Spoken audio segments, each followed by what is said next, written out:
Estamos de volta com o programa Ponto Final e hoje o tema em debate é o sistema de cotas raciais aqui no Brasil. Vamos continuar esse debate, né? O debate quente. Denilson, né, agora vai falar um pouquinho.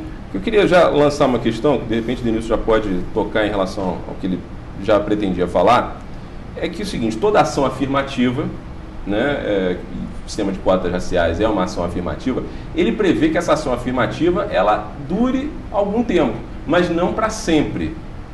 Quanto tempo, Denilson, você acredita que seria necessário para que essa ação afirmativa do sistema de cotas raciais durasse para que essa situação pudesse, vamos dizer assim, ser resolvida? Ou seja, o negro deixasse de ser discriminado no Brasil por conta da sua aparência, enfim. Não, na verdade a cota não pretende vencer a discriminação ou preconceito. A cota pretende estabelecer uma situação de igualdade jurídica efetiva. Porque no Brasil todo mundo fala, aliás, é um argumento dos que são contra as cotas. Todos são iguais perante a lei. Só que o direito nos ensina que existe uma coisa que é a igualdade formal e tem a igualdade material. Quer dizer, todos somos iguais perante a lei, mas nós temos efetivamente a mesma oportunidade para conseguir as coisas? Não temos. Os pobres têm menos oportunidade, dentre os pobres, os negros ou os de pele não branca têm menos oportunidade. E aí, para historiar algumas questões, por exemplo, até o final do século XIX, eu não lembro exatamente o ano, mas final do Império Brasileiro, havia um decreto que determinava que negros, ainda que forros, ainda que libertos, não podiam frequentar qualquer escola. Esse decreto foi modificado já no fim do Império para algo muito similar. Depois, no início da República, os negros podiam frequentar, mas apenas o ensino noturno. E essa discriminação foi se fazendo ao longo de todo esse tempo, e isso só bastaria para ver que existe um passado com um passivo muito pesado a ser saudado. Então, por isso a escolaridade entre pessoas de pele não branca é muito menor, por isso eles têm os piores empregos, por isso eles têm os piores salários, por isso povoam muitas vezes as prisões desse país. E a gente não é muito contra a política de cotas. O Brasil, na verdade, ele tem uma tradição de ser a favor de cotas, para surpresa talvez de vocês. No final dos anos 40, se eu não me engano, foi quando se estabeleceu no Brasil, acho que já na Constituição de 46, não tenho certeza do diploma legal, uma certa qualificação de cotas que foi: as empresas que se instalassem no Brasil deveriam ter 2/3 de empregados brasileiros. Ora bolas, nós estávamos em pleno período, peraí que tem mais, em pleno período da imigração, vindo gente de todo lugar para construir o Brasil, e o Brasil entendeu que era justo privilegiar aquela parcela mais desfavorecida, que era o seu próprio povo, que era menos educado, menos informado, e garantir, olha, 2/3 dos empregados tem que ser, aliás, cota similar à de capital para empresas de telecomunicações, por exemplo, que você conhece tão bem. Sim. Nós temos, por exemplo, desde os anos, se eu não me engano, inclusive está sendo revisto, porque toda vez que se estabeleceu algum tipo de reserva de mercado, seja lá... Não, isso é reserva de mercado é outra coisa. Né? Não, mas... Nós estamos falando o seguinte, cota de capital nacional para que você garanta... O fato é o seguinte, o Brasil trabalhou com cotas ou não, do ponto de vista de domínio do mercado de telecomunicações. Sim ou não? Foi o que predominou. Sim.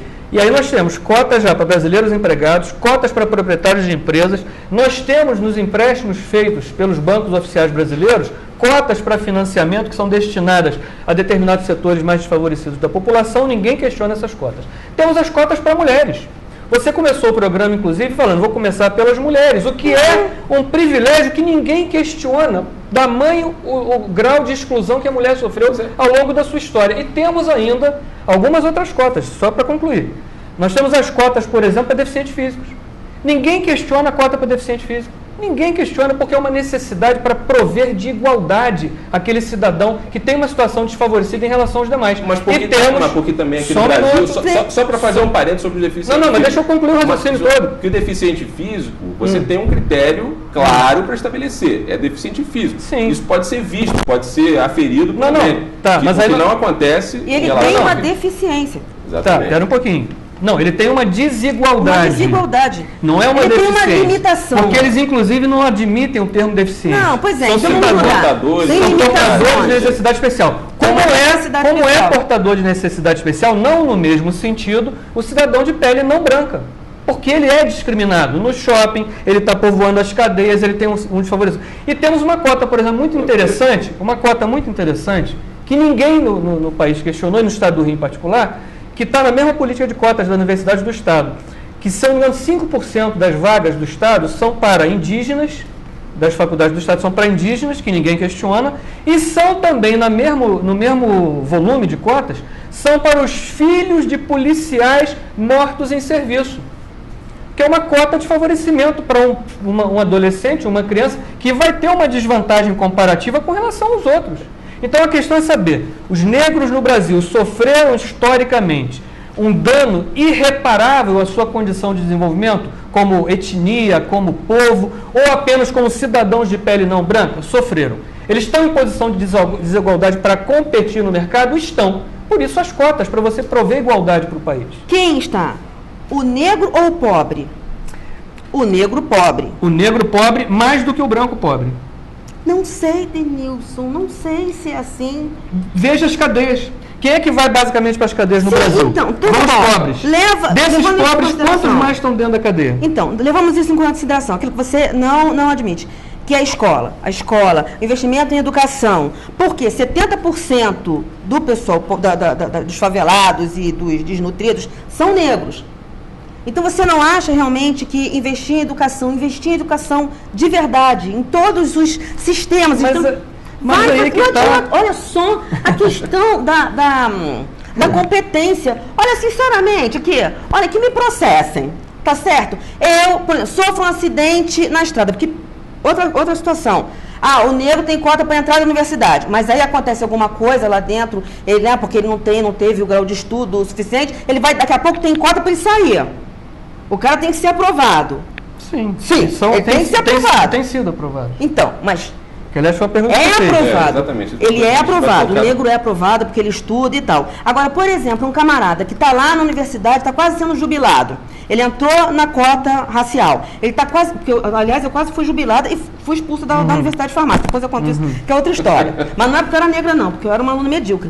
Então, aí assim, cria-se cota para o aluno negro que entrou na universidade através da cota racial, tem que ter uma cota para ele sair. Tá bom, esse cara vira médico, esse cara vai me operar, mas de jeito nenhum.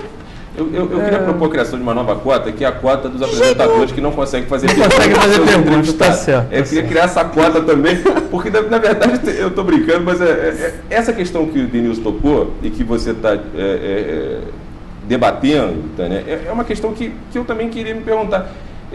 Você até já respondeu de uma certa forma a minha pergunta, porque eu ia perguntar o seguinte: essa questão de cotas para negro, não há precedente para daqui a pouco a gente ter uma sociedade de cotas? Mas olha só, a questão é a seguinte: até que ponto isso é uma coisa que realmente daqui a pouco vão ter que criar então a cota pro branco que é excluído, porque daqui a pouco ele vai ser uma minoria.